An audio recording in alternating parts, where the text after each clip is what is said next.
course of discussing movies, the host will spoil plots. You've been warned.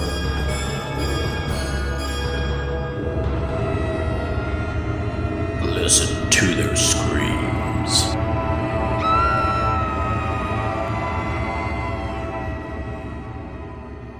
Greetings, ghouls and creeps, and welcome to Listen to Their Screams, a horror podcast that feels like you're chatting with friends. I'm one of your friends, Dave. We're joined as always by your other friend, Ike. Ike, how are you? Hey, I'm not doing too shabby. I'm excited to be releasing an episode on Christmas. That's right. It is So, Christmas. getting to Sorry. review some, or potential, I should say preview some movies for 2026. That's right. No, you're okay. The day we release this, it is Christmas. So Merry Christmas, everyone. Hopefully everyone's having a good holiday season and is full of excitement and potential for the new year approaching, which is what we're discussing today. For the most part, we are discussing our 2026 horror preview, including our top 5 most anticipated horror movies for 2026, plus 3 honorable mentions. We won't go too deep into them. We'll just some general conversation of what we're looking forward to. Yeah. But before we get there, we do have some news and things, including the season 2 finale of Creep Tapes, season 2, episode 6. Angela, Ike, what did you think of this? So you're going to hate me, but I did not have time to watch this. I do hate you. Literally, I saved it for the last moment. You know what I mean? No, I just been busy with preparing and stuff for Christmas. So yeah, no, I did not get to watch this, but right. I saw some rumbling on Twitter that it was pretty good. Yeah, it was very good. It was very good. You need to watch it. It was wacky. Let me say that. It was a wacky episode, but very, very good. And so if anybody's been waiting to binge, now all season 2's out. So they can on Shudder, so you can go watch Creep Tape season 2. Mark Duplass did put out there on social media that, hey, don't fear, they have already filmed 2 episodes for season 3. So they're already working hard on that, so that shouldn't be too much of a wait. Very, very exciting. So just really quickly before we dive into stuff, did you watch anything else, Like? Only other thing I watched, horror related, I'm on the final season of Supernatural. It's the home stretch for that. And then we also watched It's a Wonderful Knife. Oh, yeah. Honestly, that is starting to become one of my favorite Christmas horror movies. It's so good. Yeah, I haven't rewatched. I've kind of forgot about that. But I believe we have a review of that in the archives. If anybody wants to hear more about that. Let's see. I actually watched New Fear's Eve and Queens of the Dead that we had talked about. And New Fear's Eve was okay, but not the greatest.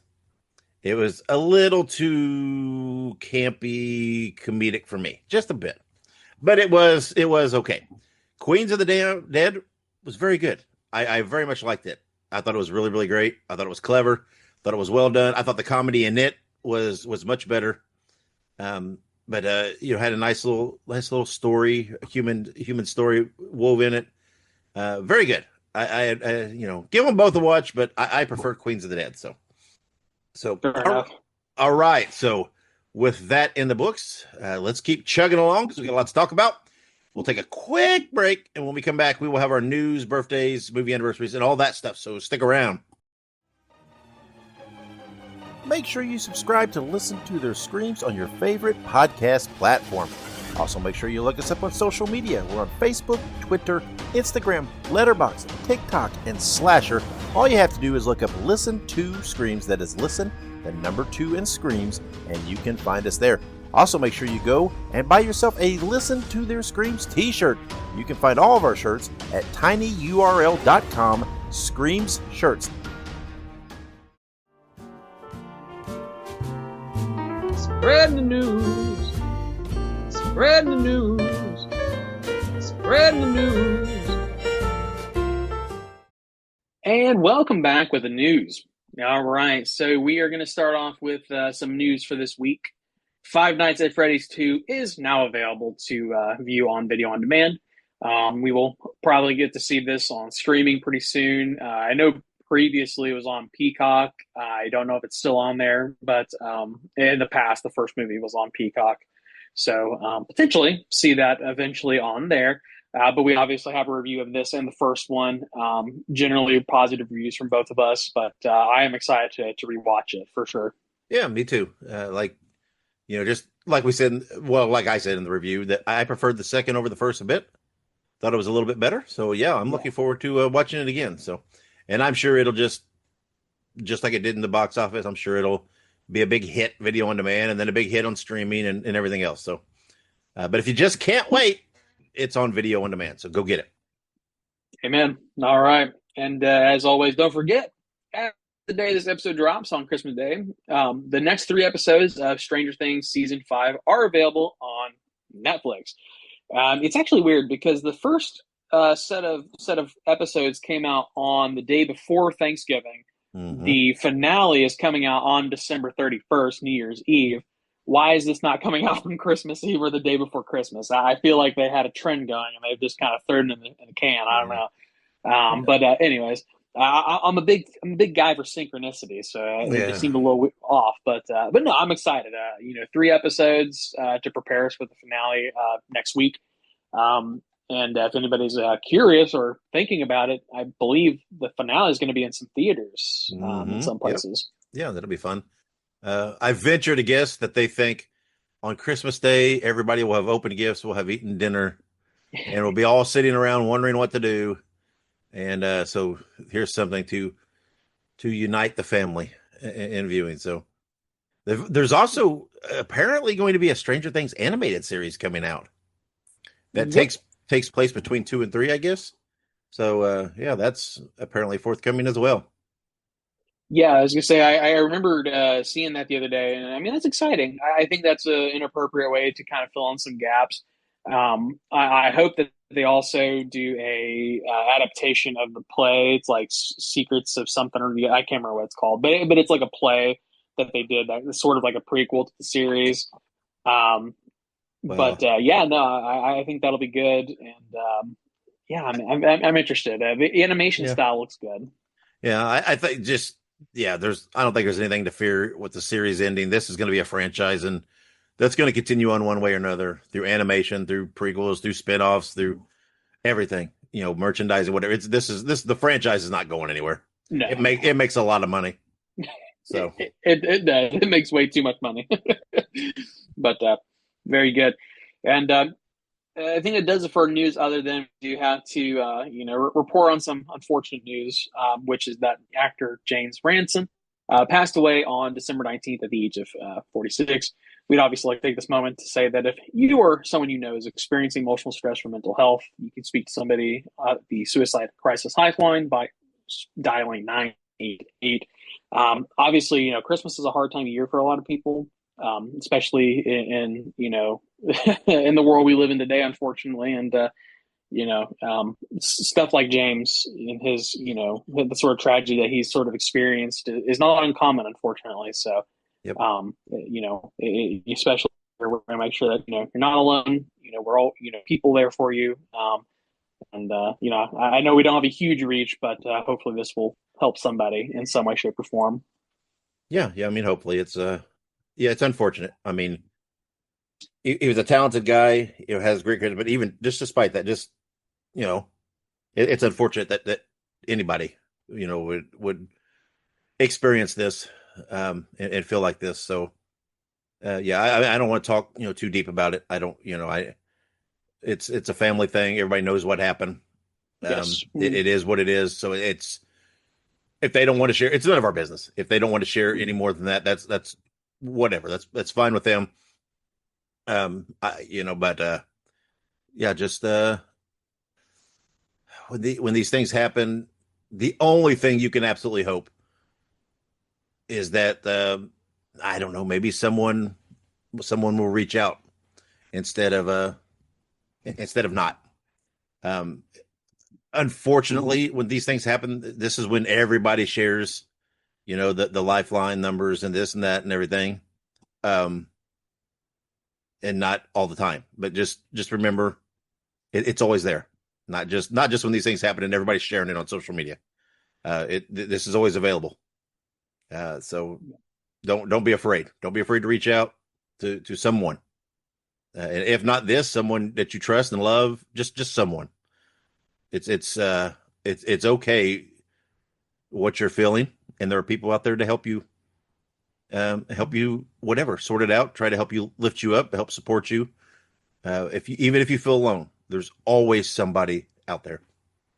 So don't Absolutely. don't despair. Absolutely. But all right. So we're going to move on now from our news. We're going to hop into some birthdays. We got some good ones this week. Start us off strong.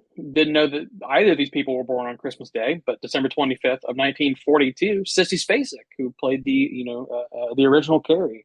Um, Sissy Spacek had a very iconic, portrayal of that character. And, I definitely, when I think of Carrie, I think of, the original Sissy Spacek version of Carrie. But obviously they've had multiple remakes since then. So, but that was the OG Sissy Spacek. Yep. And I always will think it doesn't. No matter. I mean, I know we've got a series coming out, and I'm sure it's gonna be great. I have no doubts that probably the series will be great because it'll go a little deeper and the people associated. But it doesn't matter. No offense to anybody else. It's always Sissy Spacek. It will always will be. Um, and I'm sorry. No matter how great anybody else does, they'll always be shy of her performance. So Yeah. just unfortunate. No shame in being second place to her. No, not at all. But very good. So happy birthday, Sissy. And we're going to jump now to the other Christmas birthday, which again, I did not know this person was born on Christmas. But December 25th, 1924, we have Rod Serling, the creator of The Twilight Zone. Um, Obviously, Rod Serling did quite a bit of work other than The Twilight Zone. Yeah. I believe he did, what was that? Planet of the Apes, and Night Gallery, I think was the other big one that he did. Yeah. Excuse me, but obviously Rod Serling's a legend. I mean, Twilight Zone is probably the progenitor of um, the concept of what's it called, anthology esque horror. Yeah, I mean, just So like a whatever, a supernatural, extraterrestrial, encompassing lots of different things series. I mean, yeah, I don't think there was anything before it. Definitely nothing better than that before it. So, uh, right, nothing memorable. and it's just again, it's such even if you've never watched an episode of the Twilight Zone, it's one of those things that has crossed over into just pop culture in general. Everybody knows the name Twilight Zone. Everybody knows at least vaguely what it kind of means. And I'd venture to guess a huge chunk of people know that theme Yeah. because it's been used in other things and whatnot, and it's so iconic, and it's pretty cool. It's always fascinating to me to think the people that created these things when they did, because it's easy to think someone would create something like that now when it's so much stuff out there and whatever. But it's so wild to think when he created it that it's I'm always fascinated by the first or the earliest of when people do this stuff. It's so monumental. No, absolutely. And I was actually going to comment on that. A lot of times you see like these original versions of like a popular, anthology, for instance, is incredibly popular. We have things like, Creep Show and Tales from the Crypt and, all these other anthology type shows. And even to some extent shows like Supernatural or And The X Vampire Files, Diaries and The X Files. I yeah, mean, they're a anything that little bit does, different. yeah, but yeah, like X Files, especially like the early X Files, the early Supernatural. It's kind of a monster of the week thing. It's almost kind of like an anthology, but there is some ongoing storytelling.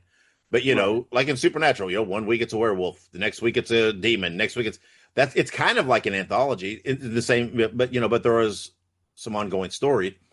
So, but there's no doubt, and I think anybody that created any of those would still say Twilight Zone was an influence on what they did. Yeah, no, absolutely. But Twilight Zone, like you said, forever will remain sort of as a famous, but also infamous too, because there are tragedies surrounding Yeah. one of the movies they made. Right, I think a couple of actors Hmm. passed I away think on so. set. Yep. But But but that's a whole other story too. But no, yeah, absolutely. I mean, Rod Serling is very talented and will definitely be remembered for his work on the Twilight Zone. And also I think that kind of goes into like how do we have modern like anthology horror like Trick or Treat movies and stuff like that. It kind of all kind of falls into the same category to some degree. yep, and that's not even. Oh, again, there's just so much you could talk about. I mean, even getting like to the technical side, right? Right. Again, the effects, the camera shots, that kind of stuff that they had to do. Um, a lot of it didn't exist, right? They had to figure out ways to do it to try to make it look as good as they could, and it's just fascinating. It's so. It's just, and again, I'm sure I'm not really dove into it, but there's got to be countless books that dives into the Twilight Zone and history and this and that. So it would be a fascinating thing to go down a rabbit hole of.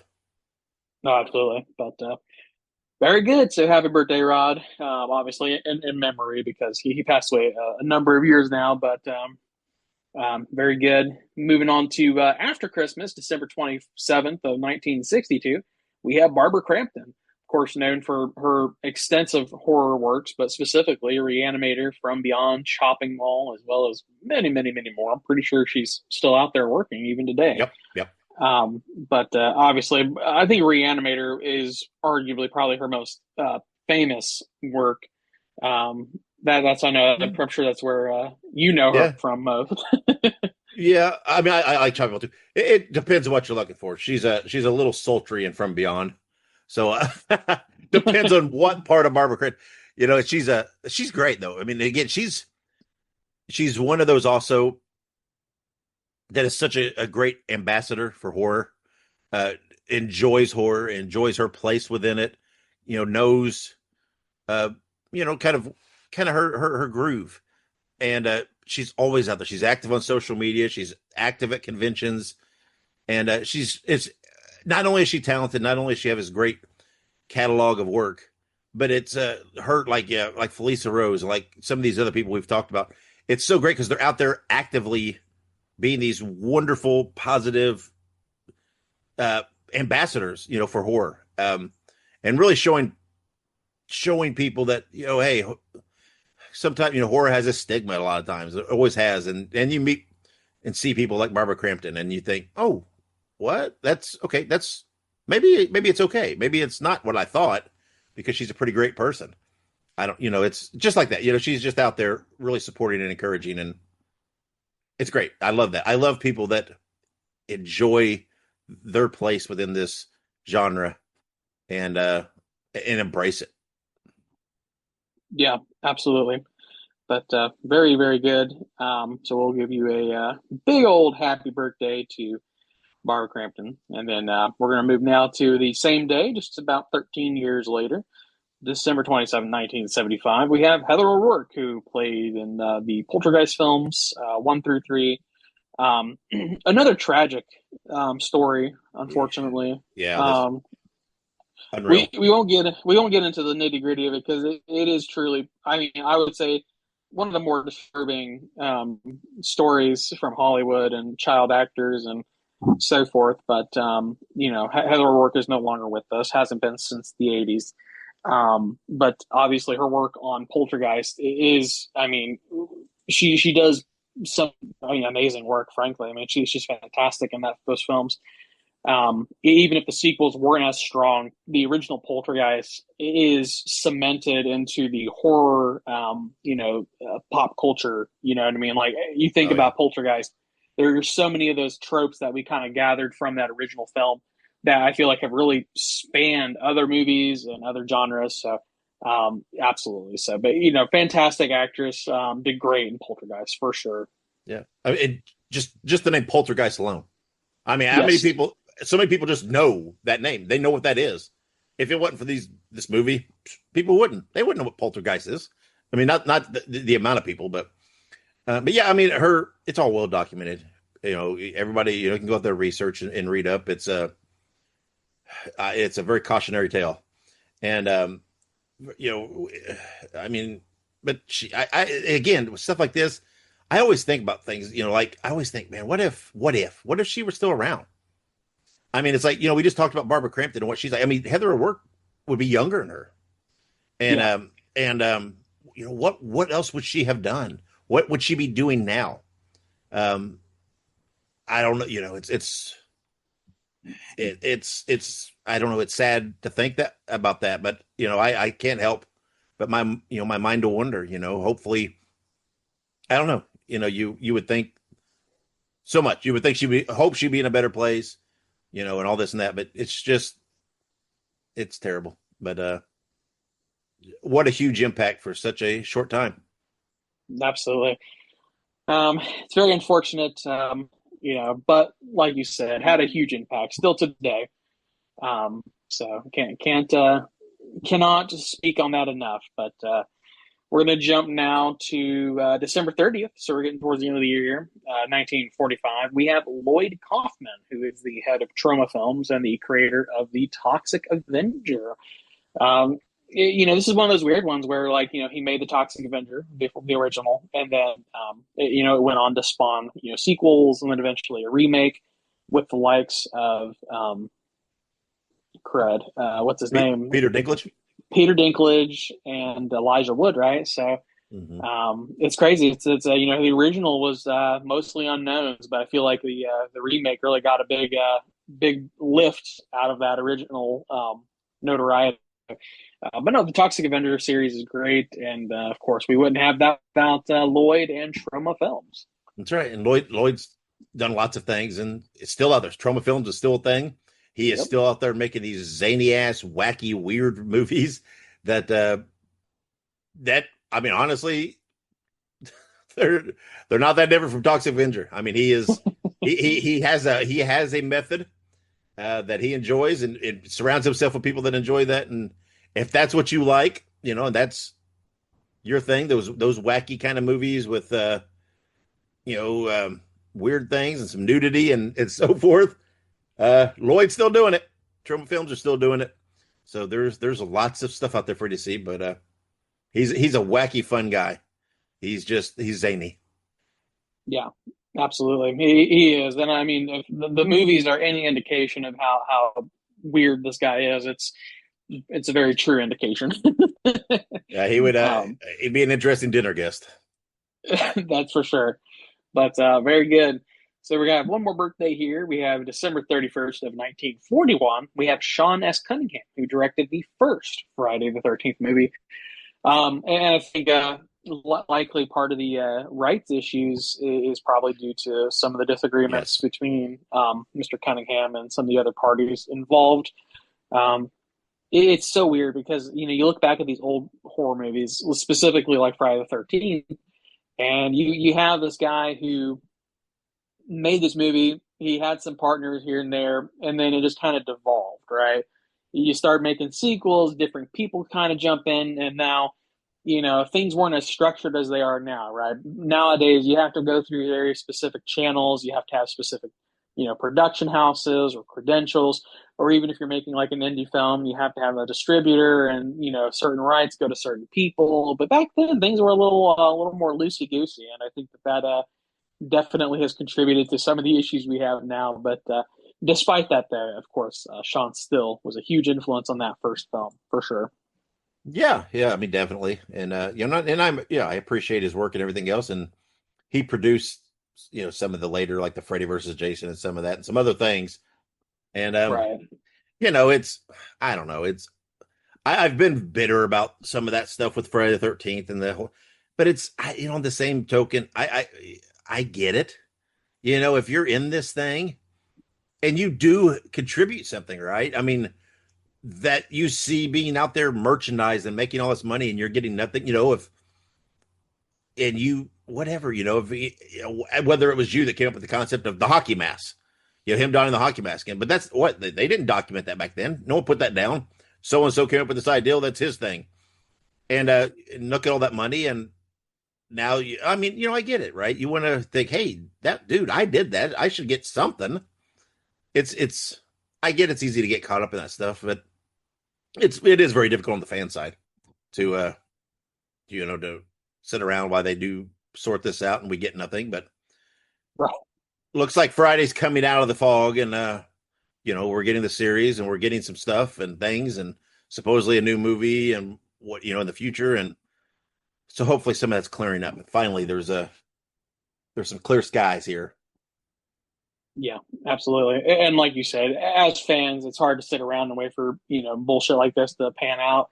But it eventually does. And when it does, we get to say, okay, finally, let's get on to the real stuff. And, like you said, we have a series coming out, hopefully a movie, hopefully a new universe even. But we shall see. We won't stick we won't put all of our eggs in one basket. Won't stick our foot in our mouth quite yet. And we'll let them do what they need to do. But in any case, happy birthday, Sean. Now we have two movie anniversaries to talk about today. The first of which is December 25th of last year, 2024. We had Nosferatu. Nosferatu is probably still to this day one of the most like contested like horror movies. Not even necessarily contested, but like people argue about it still, like whether or not they think it's an instant classic or if people are just like, well, it was okay. So I think people are still arguing about that. People argue all the time, especially within horror. But I think we reviewed this, didn't we? Yep, we sure did. Yeah, so you can hear our arguments in the archives. So I thought it was okay. I thought it was good. It didn't blow me away, but it was good. It's it is what it is. I'm very partial to the old school original though, because it's so creepy looking, and it's just that's what I've watched for years and years and years. So even though you can make this nice, pretty, polished up, more in depth version, it's like I don't know. I still want the old grainy, creepy versions. So, but whatever. I'm not knocking it. Yep, absolutely. You can't. We always talk about the difference between the old and the new, and I think that's part of what we talked about when we originally reviewed the movie was that there were these variations of the old and the new, but sometimes you cannot outdo the old without reinventing the new. So I think that's a big Yeah. deal with this movie. I mean, my take always is this. I mean, okay, if I prefer the old, but okay, whatever. I still see there's a place for the new, and Exactly. it doesn't bother me even if it's not my choice, even if I hated it. I'm like, okay, whatever. It's fine. I just won't rewatch it. It's out there for other people. It has its place. So be it. Even if I strongly feel you should not remake it, something. Not just this is specific, but just anything. If I think, oh, you should not remake that. If you do, well, you do. What am I going to do about it? So why lose sleep? It's like, all right, they remade it. I don't like it. I'm not going to watch it anymore. So be it. Who cares? Right. It's we get passionate about this, guys, but they're just movies. I mean, come on. No, So absolutely. 100% agree. So I feel like also kind of what we talked about with the original review too. That was kind of our emphasis there. So if you guys want to hear more, make sure you go check that out. That's probably from around this time last year, actually. mm-hmm. It's maybe shortly after, but I think it was after the first year because I think it was one of those, after the reviews and the stuff. I think we during that lull period in January. I think it was when we reviewed it finally. yeah, I think so. I feel like I remember that. But all right. Well, we got one more anniversary before we jump into our preview of 2026. But we'll go ahead and say December 26th, 1973, we have The Exorcist, another classic horror film.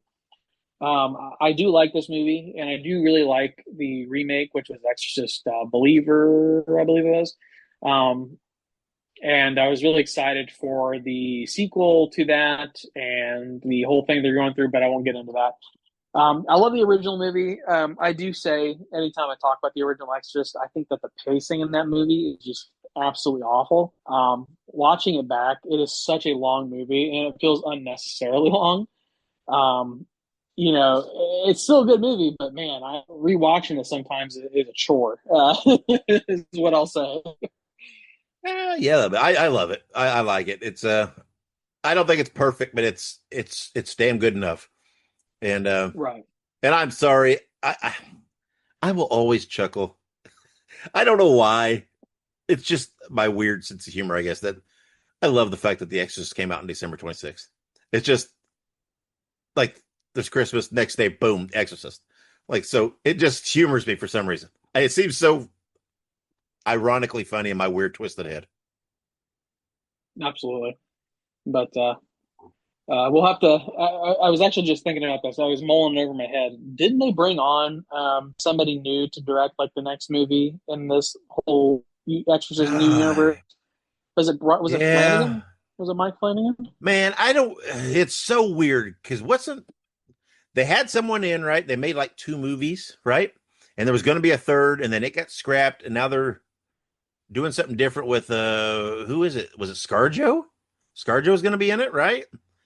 Um, Yeah, I think yeah, so. this is totally different. So it might, yeah, I think it might be Mike Flanagan. Either Mike Flanagan's with this one or Mike Flanagan was with the ones that they just did. One or the other. I can't remember exactly. Gotcha. But I do know, I'm pretty sure ScarJo's on board with this new one because we had a whole conversation about, seems weird, but whatever. And but apparently this is not like a straight remake, right? They said it was a another story within the universe. I don't know. I don't know. It's so again. I think it's like the Exorcist franchise needs to get their shit together.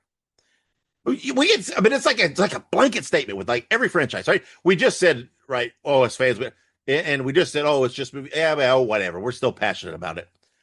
All these franchises, man. It's like figure out your direction, and and Yeah, and they try one, and it's like, oh, okay, it didn't make 50 million.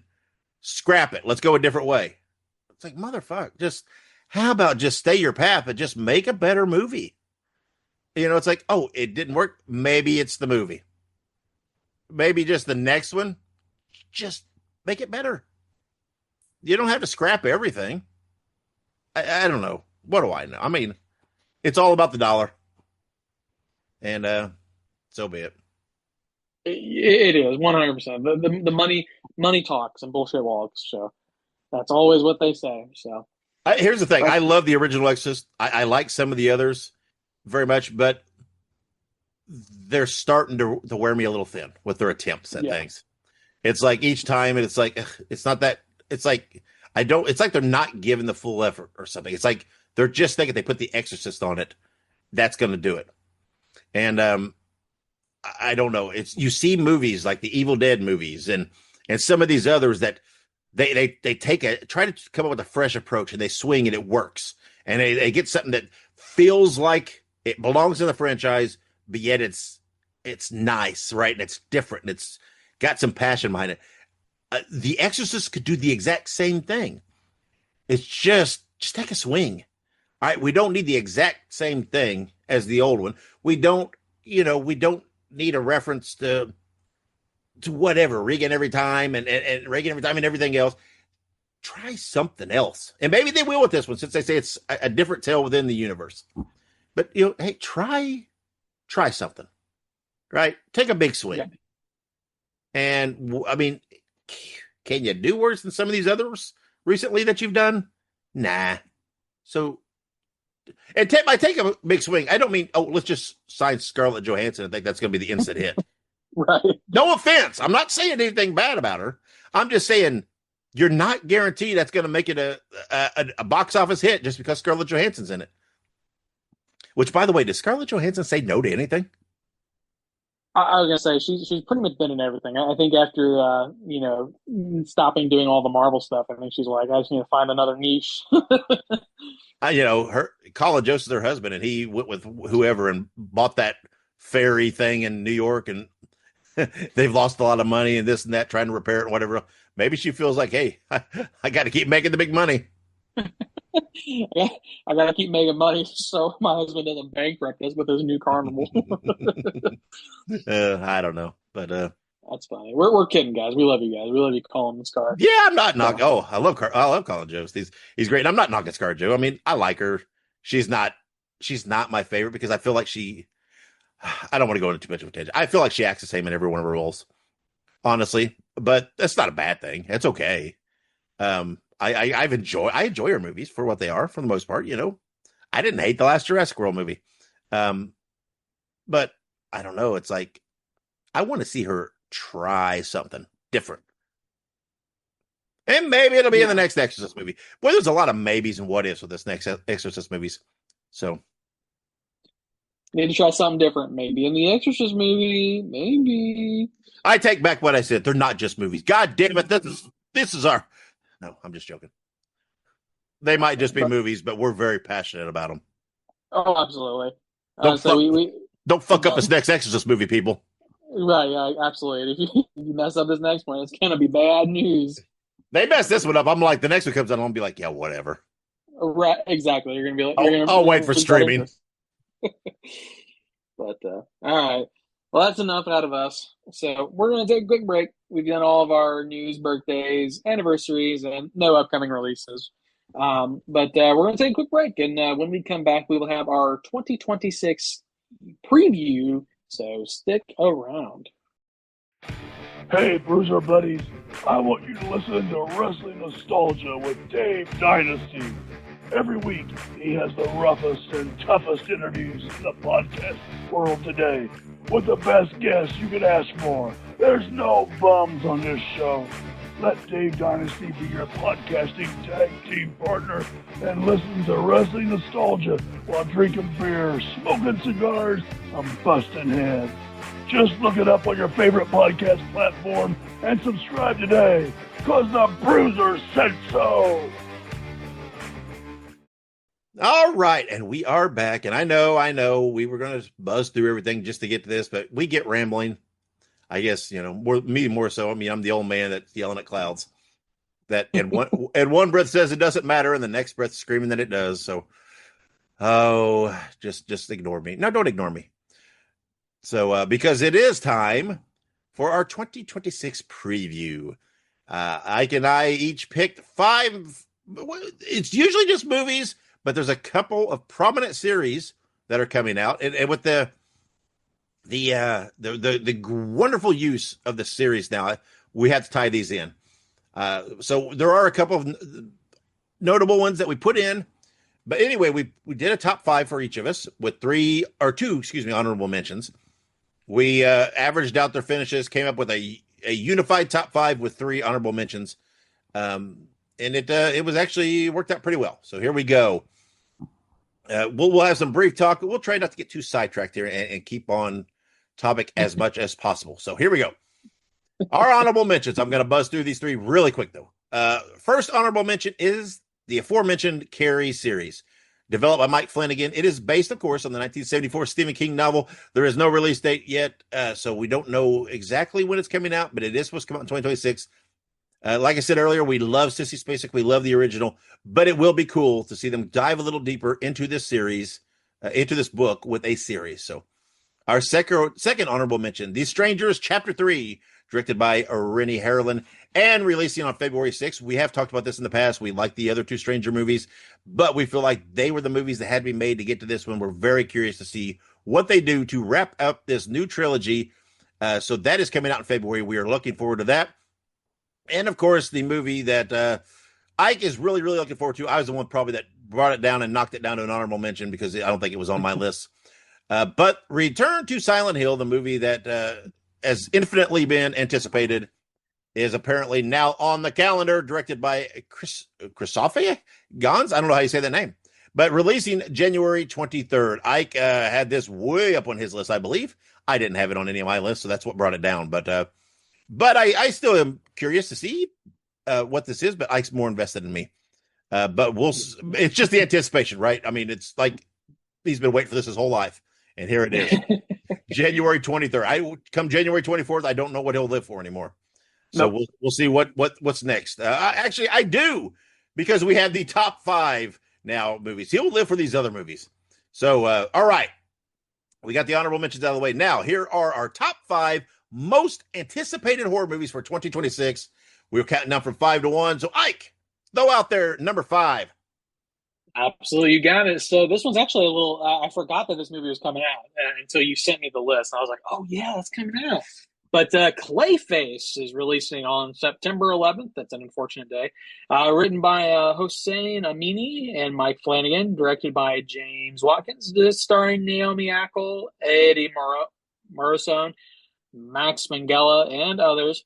It is described as a shape-shifting creature made of magical clay haunts Gotham City, alternating between villain and an ally of Batman. Of course, this is Clayface. This is the Batman villain, and this is part of the DC universe. This is one of the first Batman-related things that James Gunn has basically approved for this universe. Because I believe this is actual in-universe DC universe, Yes. not like the extended universe with like, well, we don't know who's playing Batman yet. So it could be Robert Pattinson still, but at least for right now, it's not the extended universe, which is like Matt Reeves, Pattinson, and all that stuff. So Yes, that is correct. This is within the vein of like the Penguin series and things like that that are approved. And they have said straight up, point blank, this will be a horror movie. This is going to be a straight up horror movie. So I'm very intrigued because it's time. It is time someone makes a good comic based horror movie because there's so many opportunities out there to do it. So yeah, this is I feel like this movie's either going to, I don't know. I think it's going to be great or it's going to really be bad.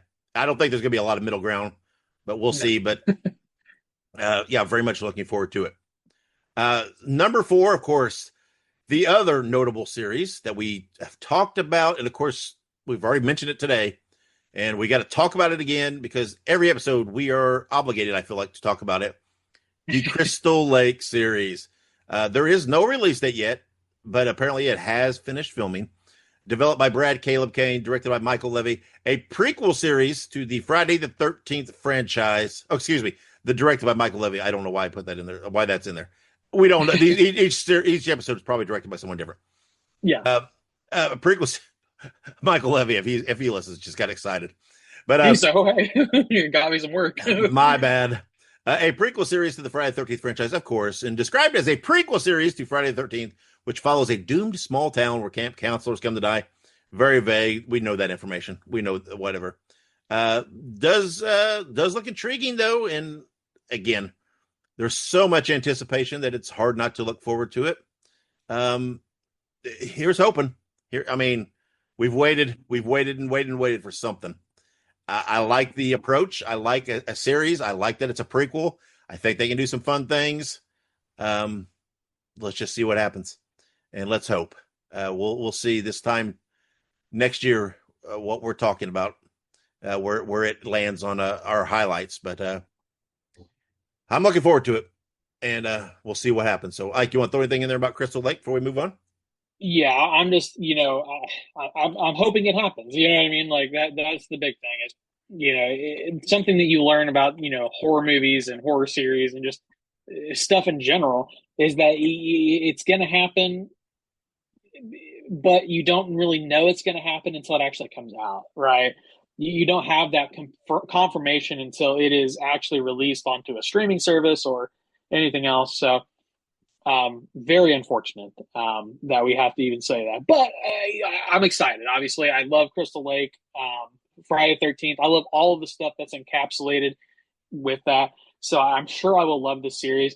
It's just hoping that it doesn't get shelved last minute, like Batgirl or something like that. Yeah, well, like Soulmate, the movie that was supposed to be the Megan offshoot. Yeah, that was on the calendar. Yeah, it's been dropped off the calendar. No one knows anything now what they're going to do with it, and I don't know. Megan 2 might have killed that movie. yeah, I think it did. And I don't know. Seeing Megan 2, it might be for the best. So, okay, this is not a Megan conversation though. No, it's not. And I said we wouldn't get sidetracked. So, let's move on. Ike, throw out there number 3. Numero tres, we have Resident Evil. This is a big year for Resident Evil fans because in January or February, we're getting the 9th video game installment, Resident Evil Requiem. And then on September 18th, we are getting Zach Krieger's and Shay Hatton's version of Resident Evil. Of course, it's also directed by Zach Krieger, starring Austin Abrams, Paul Walter Hauser, Zach Jerry, and others. And it is described as following a hapless courier tasked with delivering a package to a remote hospital. He soon finds himself caught in the middle of an outbreak and must fight through hordes of mutated creatures to survive. I was a little skeptical because Zach Krieger basically said this is going to be happening in the games universe, but this first movie is not going to be about a specific game. And it's not pulling any legacy characters or anything like that. This movie is basically pulling from his own imagined characters from the universe. And so because of that, we have a little bit of that questioning of like, hey, what's going on here? Like, what's the concept of all this? And then now we're into the universe of, okay, where do we go from here? So I'm very excited for this. I trust Zach Krieger. He's a very talented director. And I think that he can do what he needs to do to make the series very profitable. But it's also going to be a confirmation of, is this a risky move? Yes, but is it a good move to not pull from those legacy characters? So I'm excited. I'm going to withhold judgment. This comes a couple days after my birthday, so that's also exciting. Yeah, and I'm not super invested, but I am intrigued. But again, they've tried so much and so many times with these things and everything else. But maybe something a little bit vaguer, a little out of the box. Maybe that'll help give it some cross the board appeal. Maybe, I don't know. We'll see. We'll see what it does. It recently has been it's been good times for movie adaptations of games, so maybe this will continue on. So who knows? Again, it's a very vague description, right? It doesn't really tell us anything that you couldn't apply to damn near anything associated with the franchise, pretty much for the most part. So okay, then coming in at number 2, Evil Dead Burn, releasing July 24th, written by Florent Bernard and Sebastian Venex, directed by Sebastian, how do you say it? Venesek. I'm sorry, Sebastian. I know you listen, and I'm sorry. Starring Hunter Dewey, Lucianne Buchanan, Errol Shand, and others. No description is available at the time. The plot is apparently very tightly under wraps. Good for them. I don't care. Do what you want. It's Evil Dead Burn with the recent Evil Dead Rise and everything else. I am on board. These lately, Evil Dead has been one of the best things going out there. If you go back in the archives to our review of Evil Dead Rise, I know it placed really high in our year-end rankings that year. And I have full faith this movie is going to just kick ass like it did. And I'm super excited. I don't know if it continues from that movie at all. I don't know if it's a side. I don't care. I don't care. If you just told me, and with absolutely no information, here it is, this date, new Evil Dead movie, I'm there. Done. I don't care anything else. But I am eagerly anticipating, some trailers, information, and stuff to get to see some more. But I'm super excited for this movie. So, Ike, what are you thinking on Evil Dead Burn? Absolutely, I'm obviously super stoked for it. Evil Dead Rise was a shining light for the series. We hadn't had much in terms of content from the series for a little while since the Ash versus the Evil Dead. A little Freudian slip there, but Bruce Campbell would chuckle at that. He'd probably be like, that's a fair that's a fair contribution to my works. Yeah. But no, absolutely. I mean, God damn it, Ash, man, stuck in my brain now. Ash versus the Evil Dead was great. It kind of left a gap for a while, so then we're like, okay, well, what are we waiting for? And we got Evil Dead Rise, which was so good. And then now we have Evil Dead Burn, and then there's obviously supposed to be a third movie at some point in the future, as far as I'm aware. But that always can change. But no, absolutely, I think that this is going to be great. Connect to Rise, but I think it will also sort of tie in the overall universe of Evil Dead. Yeah. There's a lot of rumors about like how this is going to work and how it's all going to kind of fit together. And there's always those talks from like Army of Darkness, 3 Necronomicons, and the 3 iterations of the Evil Dead series. So I think that that's kind of where they're going with it. And I hope that we get more information about that in Burn, which is why I think that it's so tightly under wraps, because it's really going to kind of blow the whole story open. Yeah, and one of the reasons I'm so excited, right? I want to see them do that. I want to see them creatively pull all this together and make it one nice universe. And I just, they've done it. They're doing it. I want to see them. I want to see them show other filmmakers how you can do this shit. Right? They're making some good movies and everything else. I just want them to show how, hey, here's how you can take all this various stuff and these different approaches. You can pull it together, and it's still good, still creative.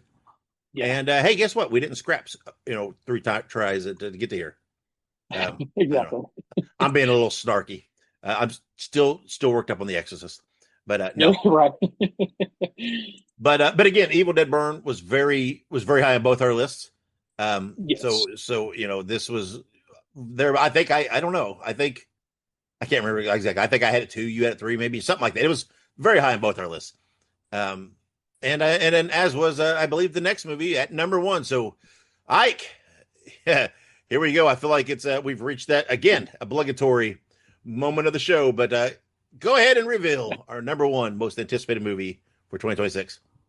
Yeah, I don't think this will be of any surprise to anybody ever, Probably not. who's ever listened to this podcast. I mean, if you've listened to like 1 or 2 episodes, you probably know what's coming on. Yeah. But numero uno is Scream 7, releasing on February 27th, and it is written by Kevin Williams, James Vanderbilt, and Guy Busick. Of course, directed by Kevin Williamson, starring Nev Campbell, Courtney Cox, Isabel May, and essentially pretty much everybody else who's ever been in the Scream franchise. So Pretty much.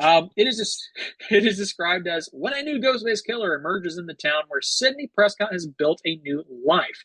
Her darkest fears are realized as her daughter becomes the next target. Now, we talk about Scream 7 pretty much every episode because there's always some sort of news.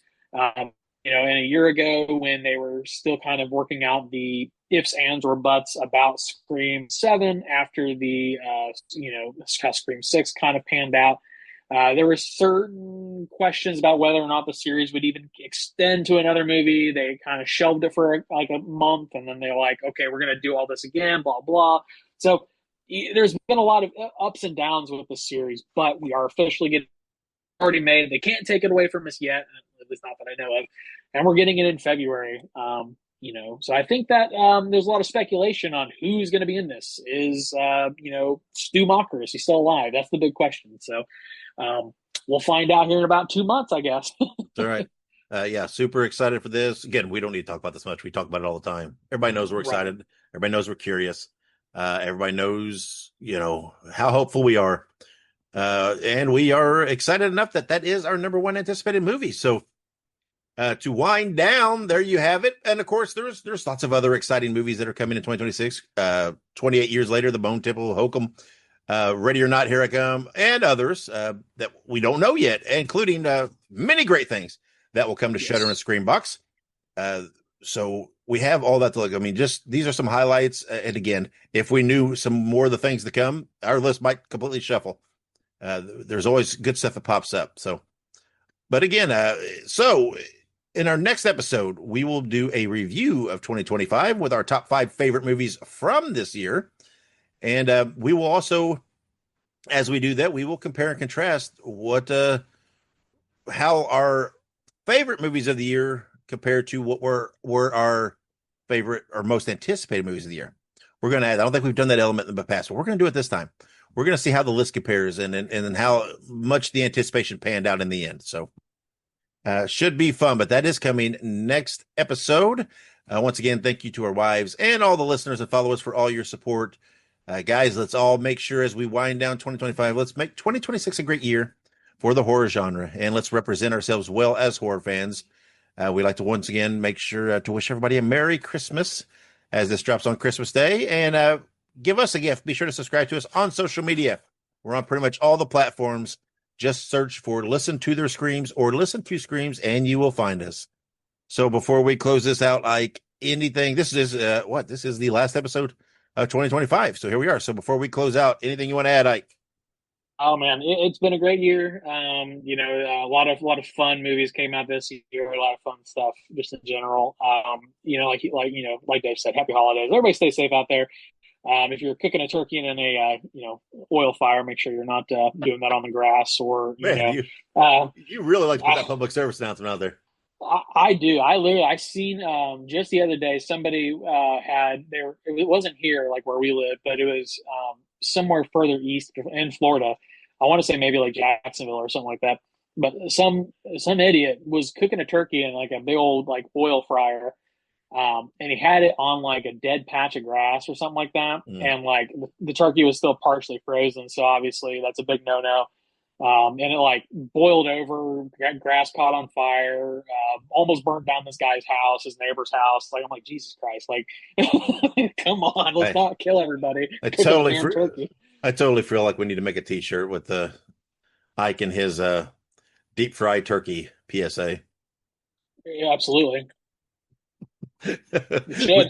We should. Yeah, that's right. Just put it out there. So, but yeah, all right, go ahead though. Yeah, be careful frying your turkey and Yes, please be careful. Or if you're frying a ham, I guess. I don't know if people fry hams these days. do what you want. It's your holiday dinner. Right. Go big or go home. So, all right, but yeah, happy holidays, Merry Christmas to everyone. Thank you for 2025, and here's to 2026. And with that, we put a close on the year. We're saying, wherever you go, whatever you do, be good, be safe, and have many pleasant nightmares.